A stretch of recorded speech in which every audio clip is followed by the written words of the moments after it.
is Martin from Gardens for Life. Earthworms are really the gardener's best friend because they can help you break down organic matter or your kitchen waste. As most of you guys will know, that we have a lasagne style garden, which means you basically smother the weeds underneath. You put down about 10 to 15 centimeters worth of mushroom compost or any sort of compost, then some wood chips on top. So these are mixed wood chips, including the leaves and the needles and the branches of the tree. A special thanks to Ed and Jess from the Worm Bin in County Kerry in Ireland for sending us a sample of their brandling worms, and we're going to plant these in this video. Planting worms in a garden like this is going to definitely help with fertility long term and with biodiversity, because you're improving the soil and you're reducing the compost and manures to plant available form, and that will help the soil life as well. So for one of the permaculture methods called chop and drop, which means you simply grow plants that are support plants to your primary cropping plants like fruit trees, and you simply sacrifice their plant matter like the branches and leaves, and you simply chop them, as in cut them with the secateurs, and then you drop them on the ground as mulch. And that's one way to do it, or you can simply cover the garden in wood chips like we've done here.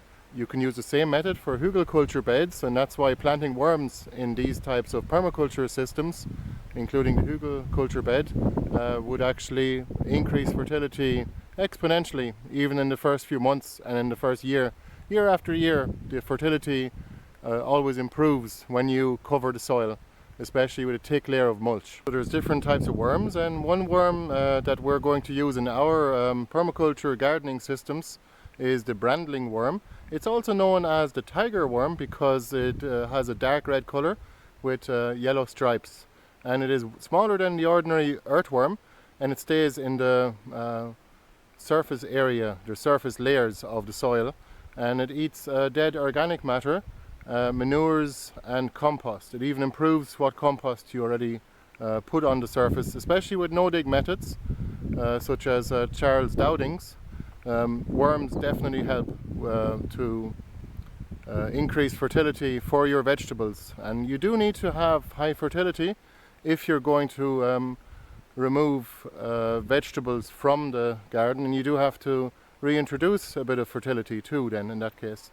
So this is our worms that have arrived in the box. That's what we got in the box. And we got 2 samples of 500 worms. There's a lovely postcard. That's the brandling worms. There's some instructions. We have some business cards and some little posters. So this is the worms now. Ed said to me that these worm tubes are actually a new way to package them. Looks quite neat. And you can see you simply open the top to release the worms, and you can see the quantity there as well, and all the rest of it. So we're going to go ahead and plant these. While I'm out here at the garden, I'm going to plant these 2 loquat trees, a little bit of a more exotic fruit, and we'll see what comes of those. So you simply take your worm tube and you slice the top open with a knife, very carefully, not too deep, so that you don't actually damage any of the worms in there. Kind of hard thing to do with one hand, but there you are now. Oh, we'll open the lid. Oh, there's a bit of a medium in them for keep them for the day while they're being posted. So I'll take my rake and I'll be looking for a good spot to plant these. So what I'm going to do is, because in some places here I won't plant them on the path, which is here on the outskirt of the garden, because it's all wood chips, there's no compost underneath. I want them to thrive in the compost and actually eat it and recycle it. And so I'm going to plant them somewhere where I'm not going to be walking too much, which is probably best here between these Jerusalem artichokes and these potatoes. And there's also a lilac tree here. Jesus, that has actually come a long way since it was planted 4 weeks ago. So what we'll do is we'll simply rake the wood chips away. You can see it's already moist underneath. We did get a bit of rain over the weekend though. So I'll just simply rake away these wood chips all the way down to the compost level. Now, there you go. So what we'll do now is we'll slowly introduce these worms. These are actually two different types of brandling worms. So we will introduce them into the garden now. They're all different sizes now because they're going to grow. This is just the way they are delivered. What I will do is I will plant some of them here, and I will keep some of them for different places on the land, and they will recover. They will do fine. So what I'll do is I'm going to put the wood chips kind of just around the outside so that they have plenty of room to spread into their new home. And I mean, the wood chips are perfect for them because there's a lot of air pockets, so they've kind of like already got tunnels there, even though these types of worms don't even dig tunnels. So I'm simply going to cover them up lightly. You don't want to cover them with too much material. Tell you what I'll do. I'm going to get a bit of organic matter. So I'm going to take a bit of this fairly fresh mushroom compost and introduce them to it.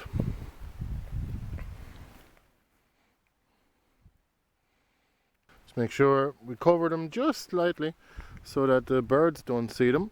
And it's probably a good time of the day to plant them as well in the evening time. That way the birds have less of a chance getting them in the morning. Okay, we'll find another spot now. The key is to introduce mycelia, like mushroom spawn, and worms and soil life, and including mycorrhizals, bacteria, into different areas in your garden. So we'll see where else can we put some. Let's go over here. Well, it's right in the middle here now, so what I'll do is I'll put them here. This is a good spot between the blackcurrant, the oca and the kohlrabi. And there's some Jerusalem artichokes over here too. So probably won't be walking much in this area here. So what we'll do is we have our worm tube here, and we will simply use our trusty rake to remove the top few layers of wood chips. Sort of hard to do with one hand holding the camera. Didn't want to bring the tripod. Now that's the compost underneath, exposed. So we're going to take some worms now and simply scatter a few, because we want to use them in other places too. That's the worms there now. You can see there's a lot of them. They're only small now, and as they feed on the compost layer underneath, they will grow very, very quickly within a few weeks. If you dig up some earthworms, the common earthworm, by accident, don't just put it back under a foot of soil. Put it sort of on the surface and cover it lightly so the birds don't spot it. Cover them only lightly. The brandling worms, like the ones we planted today, are ideal for recycling or upcycling your kitchen waste or your organic matter in your garden. Any dead plant matter they will actually eat and digest, break down into a plant available form, and they also improve manures and compost as well that you have in your garden. The common earthworm, on the other hand, actually digs deep down into the soil. It burrows And the tunnel network kind of serves for several different purposes. It gives the soil structure, and it helps with drainage in the land, and the plants are able to use them for the roots in order to reach minerals and nutrients that are deep down in the soil and grow very rapidly. The soil life is able to use them as elevator shafts to move up and down in the soil.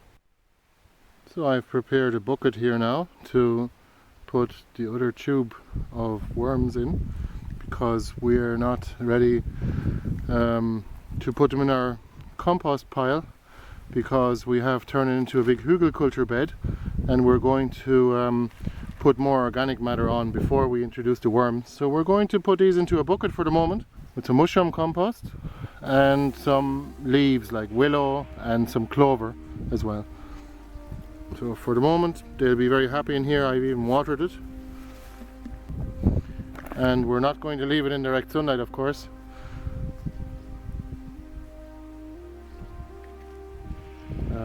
We're going to put it somewhere in the shade, and we're going to cover it as well. So they'll be fairly happy in here for the moment, and we're going to introduce them into a bigger compost pile over the next day or two. So if you're looking for worms like branding worms, or tiger worms as they're known as, like the ones we planted today, you can take a look at wormbin.com. They also have worm bins, which are handy because you can use them as a mini composting system for your kitchen waste, and you have a tap in the bottom as well, so you can use the resulting liquid to dilute with water and water your plants. In addition to being able to use the worm castings in your garden and in your pots for your vegetables or for your flowers or that type of thing. And you'll definitely see an increase in fertility overall. So thanks for watching the video. If you liked it, please subscribe to our channel, especially on YouTube if you don't mind. And thanks for watching again. Bye bye.